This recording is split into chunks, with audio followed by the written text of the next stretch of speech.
시청자 여러분 안녕하십니까? 시사정담 시작하겠습니다. 시청자 여러분, 윤석열 전 검찰총장이 정치권 등판을 앞두고 본격적인 몸풀기에 나선 모습입니다. 서정욱 변호사님과 윤 전 총장의 재건 행보 정리하도록 하겠습니다.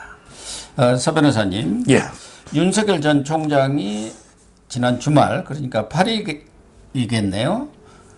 권순우 한국자영업연구원장과 이렇게 만나서 4시간 정도 이렇게 토론을 한 것으로 보도를 했는데요. 어떤 내용이 주로 논의가 됐습니까? 일단 이제 먼저 동정부터 보면 제가 이제 옛날에 그 징계 윤석열 총장 징계하고 막 이럴 때 있잖아요. 예. 그때 그 한참 침묵할 때요. 윤석열의 침묵은 독이다. 한번 이게 제대로 정권 비판하고 넣어버리라. 예. 윤석열의 침묵은 독이라고 한 적이 있죠. 예. 근데 지금 윤석열의 침묵은요. 저는 이제 그 검이라고 봅니다. 지금 윤석열의 침묵은 검이다. 이 말은요. 지금 이게 섣불리 함부로 공개 행보를 아직은 할 때가 아니다. 그럼 이게 언제 하느냐? 그런 이제 그 두 가지 조건, 국민의힘 있잖아요. 야당의 그 지도부 체제가 어떻게 정리되는가? 그 개편도 보고, 그리고 이제 그 좀 더 분야별로 자기의 생각을 좀 더 다듬어야 됩니다. 왜냐하면 이게 뭐 지식을 섭다 이런 게 아니고 이게 국정마다 중요 현안들이 있잖아요. 그렇죠. 여기에 대해서 내가 어떤 질문을 받아도 소신껏 이게 바로 말할 수 있도록 콘텐츠를 충분히 준비해서 생각을 다듬는 이 시간이 필요한 거예요. 그래서 저는 두 가지 이유 때문에 지금 이게 윤석열이 외관상으로는 침묵처럼 보이지만 그러게 그 정중동이라고 상당히 바쁘게 물밑에서는 여러 개 사람들 통해서 콘텐츠를 채우는 이런 이제 공부를 하고 있잖아요. 따라서 저는 뭐 지금 행보가 아주 나쁜 건 아니다. 그래서 지금 윤석열의 침묵은 금이다. 이 말씀 먼저 드리고. 그러면 이제 그 이번 주에 저번 주에 행보는 이제 그 권순우 이분은 이제 그 자영업 연구원장입니다.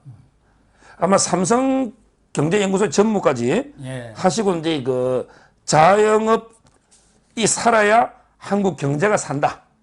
이런 데 책을 쓰셨어요. 자영업이 살아야 한국 경제가 산다. 근데 이제 윤 총장이 책을 보고, 이제 자영업 문제라든지 이게 중요하잖아요. 그래서 이제 그 연락해가지고, 만나가지고 4시간 정도, 4시간 정도의 그 토론한 이런 이제 모임이죠.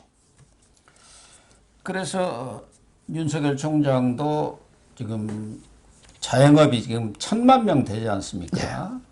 그리고 이 소주성, 소득주도 성장의 최대 피해자가 자영업자다. 특히 이 자영업자라는 게 우리나라 허리에 해당하는 그 중산층을 이룰 수 있는 그런 핵심 말하자면 경제 인구다. 그런데 그 자영업이 지금 무너졌다는 데 대한 인식을 지금 하고 있는 거 아니겠습니까? 그렇죠. 저는 근데 이번에 모임이 의미가 있는 게요. 4시간 동안 바로 이제 문재인 정권의 그 핵심 경제 정책을 정면으로 이렇게 공격하고 있다는 거예요. 그러니까 그 얘기예요. 그게 바로 이제 그 소득 주도 성장이거든요. 소득을 늘려주면 이 말은 이게 최저임금도 인상하고 급여도 인상하고 소득을 늘려주면 그럼 이게 소득이 느니까 이게 소비가 늘고 소비가 늘면 생산 늘어서 선순환되는 거 아니냐. 이게 소득 주도 성장하는 거예요. 이거는 한마디로 이제 그 제가 보기에는 이게 그 말이 마차를 끌어야 되죠. 근데 마차가 말을 끄는 이 말은 이제 논리가 뒤바뀐 거죠. 아니 월급만 많이 올려주면 그럼 이게 다 생산까지 좋으면 기업들이 과연 이게 그걸 부담할 수 있느냐? 월급이라든지 최저임금 비용이잖아요. 따라서 지금 이게 저는 혁신 주도 성장, 기업들이 어떤 생산성이나 혁신을 통해서 경제가 선순환돼야 되거든요. 근데 무조건 이게 우리나라에서는 임금이나 최저임금 있잖아요. 이런 게 전부 기업 보면 비용이잖아. 자영업자들이 볼 때도 이게 비용이잖아요. 아니 시급 10,000원, 20,000원 주면 좋지만 자영업자나 중소기업이 버틸 수가 없잖아요. 그러니까 저는 그 논리 구조가 바로 이게 말이 마차를 끌어야 되는데 오히려 이게 역으로 마차가 말을 끌겠다는 이게 잘못된 게 소득주도 성장이거든요. 이걸 윤 총장이 제대로 이게 간파해가지고 야 과연 이게 그 최저임금이라든지 주 50 이상이라든지 이런 식으로 이게 그 소득주도 성장하면 오히려 이게 자영업자가 무너지고, 그럼 이게 천만 자영업자가 무너지면 중산층이 무너지고, 우리가 모든 사회 구조는 항아리 구조 있잖아요. 예. 마른 모처럼 위아래는 작고 아주 상류나 아주 하류는 적고 중산층이 튼튼해야 됩니다. 이게 그래야- 항아리 구조죠. 예. 또는 이게 마른 모 이런 게 구조가 돼야 되잖아. 근데 지금 중산층이 무너지잖아요. 왜? 자영업자가 무너지니까. 따라서 저는 상당히 그 진단이, 지금 이게 토론 진단이 저는 이게 아주 맞는, 문재인 정권의 정책을 비판하는 아주 이게 적확한 분석이다, 이렇게 보는 거예요. 그러니까 문재인 대통령 정책의 핵심을 콕 찔러갖고 그렇습니다. 오늘 문재인 4주년에 직격탄을 날린 겁니다. 당신이 주장하고 있는 우리 경제를 망친 그 소주성의 문제점, 거기에 핵심적인 것이 최저임금이라든가 주 52시간, 이게 일자리를 나누는 게 아니라 일자리를 줄여버렸고, 자영업자를 살리는 것이 아니라 1,000만이나 되는 이 중산층 허리에 해당하는, 항아리 허리에 해당하는 그 중산층을 몰락시켰다. 그 부분을 아주 뼈아프게 지적하고 나선 건 아주 잘한 것 같아요. 예를 들어 이제 그 최저임금을 뭐 올렸잖아, 급속하게요. 자, 그러면 이게 그 제가 식당, 저도 단골집 많이 가잖아요. 옛날에 그 3명이라는 한정식에 지금 2명이 일해요. 2명이 일해요. 왜냐하면 이게 그 임금 인상을 감당을 못 하잖아요. 그러면 이게 당연히 일자리가 줄고요. 그리고 이제 억지로 안 자르고 직원을 그대로 이게 임금 끌고 가면 자영업자가 망하는 거예요. 자영업자가. 따라서 저는 그게 선순환 구조가 생각처럼 안 되는 거죠. 그러니까 결국에 문재인 좌파가 의도가 나쁜 건 아니죠. 항상 이게 지옥으로 가는 길도 선의로 포장되어 있는 거예요. 지옥으로 가는 길도 의도가 나쁜 건 아니지. 야, 어려운 이게 정말 최저임금, 어린애들 고생하는데, 아줌마들 고생하는데 만 원 주면 어때? 의도는 좋은 거예요. 그렇지만 이게 그 경제라는 게 과연 이게 선의만 가지고 돌아갑니까? 오히려 이게 저는 급격하게 최저임금 인상하니까 기업들이나 중소기업, 특히 뭐 대기업이야 버티지만 자영업자, 중소자영업자 있잖아요. 이게 바로 무너지고 있는. 그래서 이제 그 해법은 뭐냐? 바로 이제 그 오히려 노동의 유연성 있잖아요. 예. 노동의 유연성을 높이면 기업이 아무래도 고용이 크겠죠. 예. 노동 유연성이 제한되니까 자르지를 못하니까 호황기에 뽑지도 못하잖아요. 따라서 노동 유연성을 높이면서 기업도 일자리를 늘려서 이래가기에 선순환이 되는 이 해법까지 지금 토론에 나오고 있잖아요. 아주 저는 적절한 해법이라고 보는 거예요. 그동안 윤석열 총장이 정승구, 승가대 교수, 김성환 또 외교안보 분야의 아주 전문가죠. 외교부 차관도 지내고 지금 고려대 교수, 이런 전문가들하고 지속적으로 접촉을 갖고 본인의 중요한 정책적 아젠다에 대한 생각들을 정리하고 있는 그런 가운데, 이제는 실질적으로 대선까지 한 10여 개월뿐이 안 남았습니다. 그렇기 때문에 윤석열 총장도 물론 그런 자기의 내공을 기르고 이 공부를 하는 건 좋은데 조직을 지금 어느 정도 구상할 단계가 아니냐. 그래서 주변에서 이제 흘러나오는 게 윤석열 총장도 그런 조직, 지지 조직을 어떻게 구상할 것인지에 대한 본격적인 그런 검토에 들어갔다. 이렇게 흘러나오고 있어요. 제가 아는 어떤 분도 뭐 윤석열 총장하고 직접 관련이 있는지는 모르겠지만 뭐 전국적인 이런 조직을 지금 구성하고 있는데 참여를 요청을 하면서 고문 뭐 이런 정도로 아주 정치 언론이니까 이 호남 지역에 누구 꼭 맡을 만한 그 지역 담당자가 없느냐 소개 좀 해달라고 저한테까지도 전화가 와서 이게 뭐냐 하고 물어보길래 저도 잘 모릅니다 했는데, 윤석열 총장도 조직 구성에 대해서 생각을 하는 것 같고 밖에서도 자발적으로 뭐 파리때가 또 좀 끓는 게 사실 아닙니까? 정치권이라는 게 원래 그런 데니까 그런 움직임들이 지금 과시화되고 있는 것 같아요. 그렇습니다. 결국 이제 앞부분에 그 정책에서 이제 그 정성국 교수를 저는 일본으로 만났잖아요. 정성국 중앙성가대학교 교수 있잖아요. 이분은 이제 정규직, 비정규직 있잖아요. 노동 문제 이걸 갖다가 이제 전문하는 분이거든요. 근데 문재인이가 취임하고 제일 먼저 간 데가 어디입니까? 문재인이가 제일 먼저 간 게 인천국제공항공사 있잖아요. 거기 가가지고 이게 모든 비정규직을 정규직 시켜주겠다. 이랬죠. 근데 저는 그만큼 이게 비정규직, 정규직 문제 중요하니까 윤 총장이 정성국 교수 만나가지고 해법을 의논해 본 거 있잖아요. 이것도 이게 문재인의 아킬레스건을 건드리는 거예요. 그 다음에 김성한 교수는요, 윤석열의 초등학교 동기지만 이명박 때에게 차관하신 분이거든요. 한미동맹주의자입니다. 이 말도 이게 문재인의 아킬레스건을 건드리는 거예요. 이번에 그렇습니다. 소득주도 성장도 권순우 이분들에게 마찬가지고요. 삼성 출신이잖아요. 삼성. 따라서 저는 윤 총장의 모든 정책은 문재인과 반대로 간다. 이 점에서는 상당히 긍정적이고요. 그리고 대선에서는요, 모든 대선자들은 두 손이 있잖아요. 한 손에는 이제 정책, 그 다음에 다른 한 손에는 조직을 들어야 돼요. 저는 모든 정치를 선거하려면 조직과 정책이 시대잖아.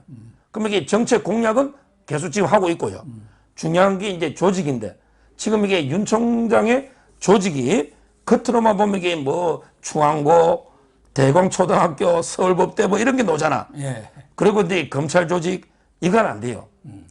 제가 보는 시각은요, 지금 이게 오늘 데일리안에 이충재 기자도 그걸 단독 보도로 써놨던데, 가능하면 저는 대광초 이제 그만 만나야 돼. 김성한 장관처럼.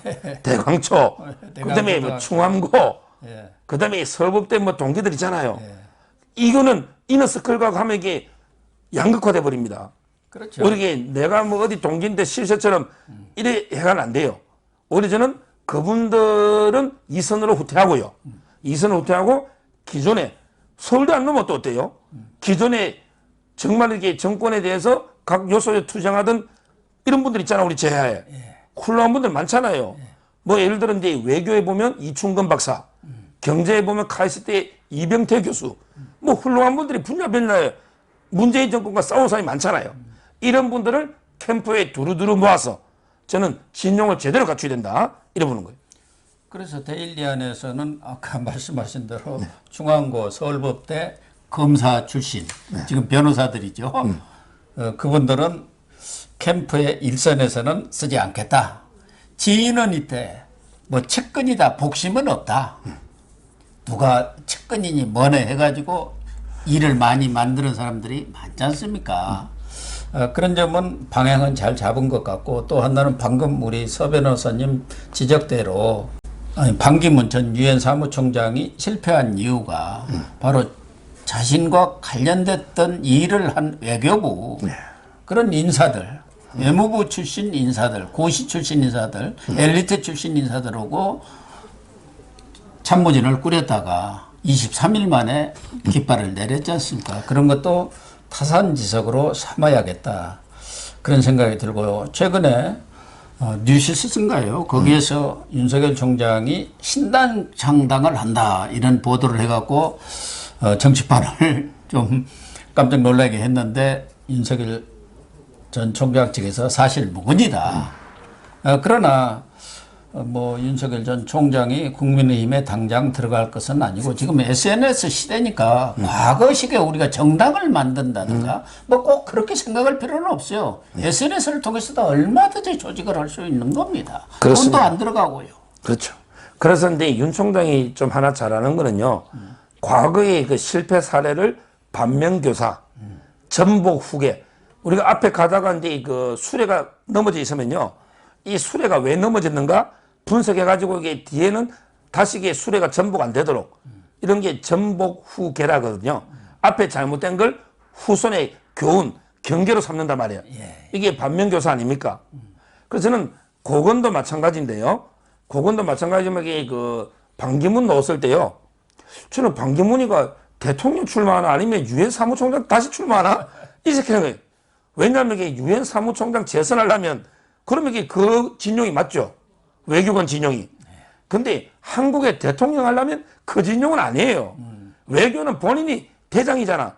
외교 진영 빠져도 돼요. 다른 게 필요하죠. 그럼 이게 검사 출신 빼도 돼요.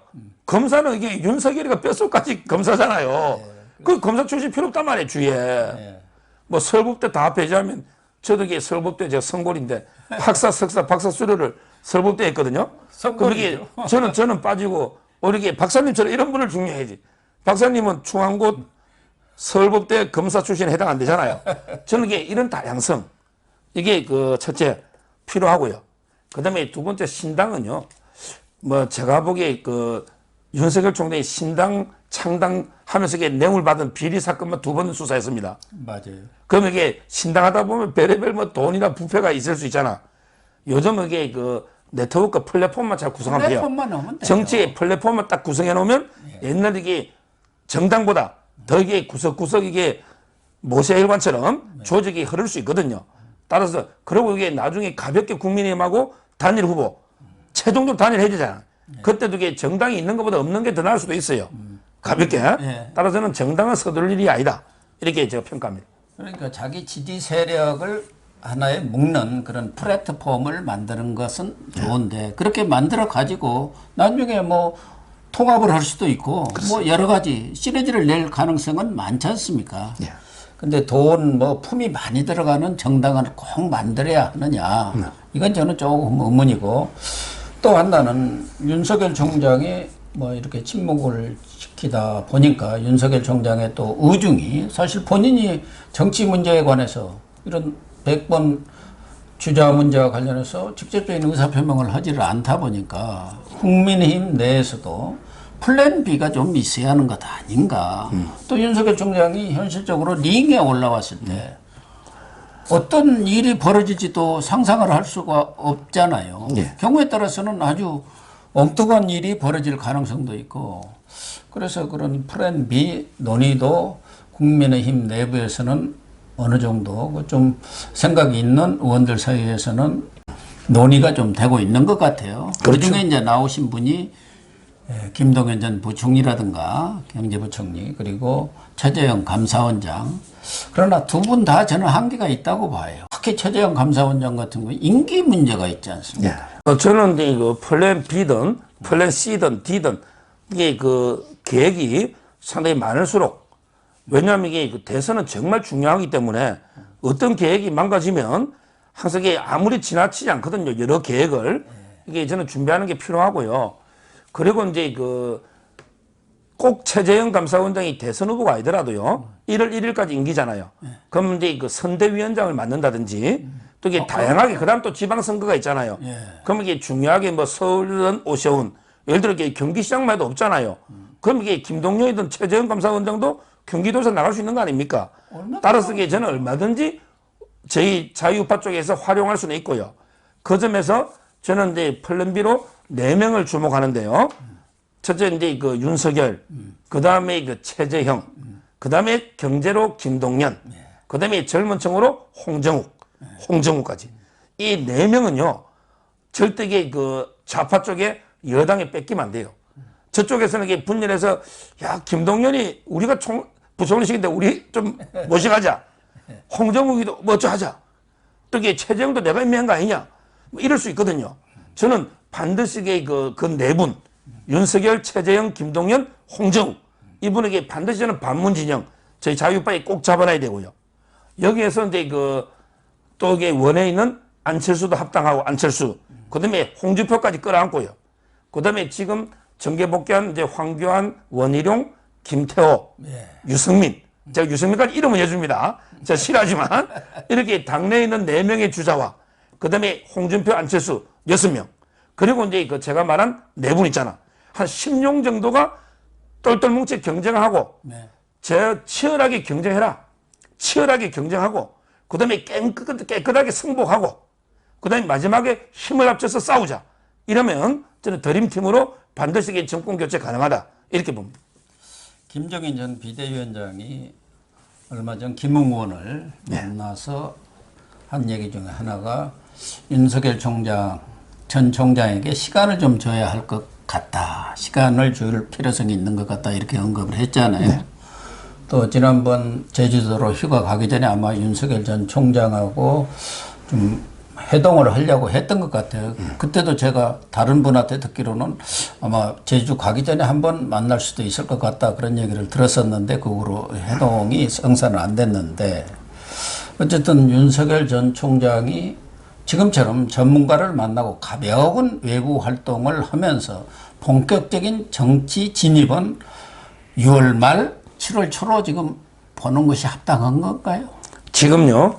여당에서도 노는 게 경선 연기론입니다. 여당도 180일 전에 후보 뽑게 돼 있죠. 그러니까 근데 이재명이는 반발하지만 친문들이나 이낙연, 정세균 입장에서는 연기하자 이런 게 나오거든요. 요즘 이게 옛날하고 달라서 이게 인지도 같은 건 다 있고 하루면 이게 쫙 국민들이 알잖아요. 따라서 저는 뭐 옛날만큼 이게 오래전에 후보 뽑아가 그래 할 필요도 없고요.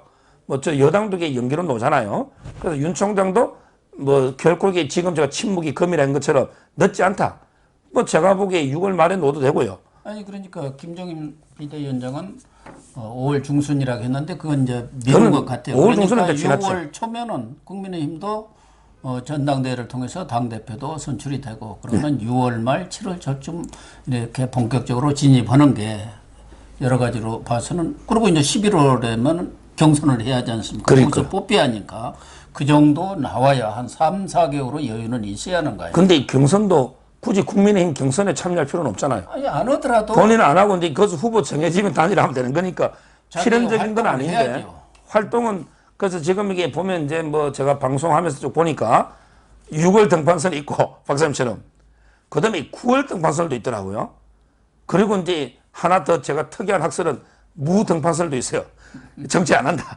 근데 무등판설은 빼고 그다음에 뭐 9월 11월 이건 좀 너무 긴 것 같고 제가 보면 이건 저는 한 6월 말에는 왜 또 이게 6월 국민들의 검증 기간도 주의되거든요. 6월 말 7월 초가 저는 적당하다고. 뭐 너무 이게 윤 총장 입장에서는 본격 등판하면 이제 매를 많이 맞고 혹독한 검증을 거치고 정말 이게 힘들 거예요.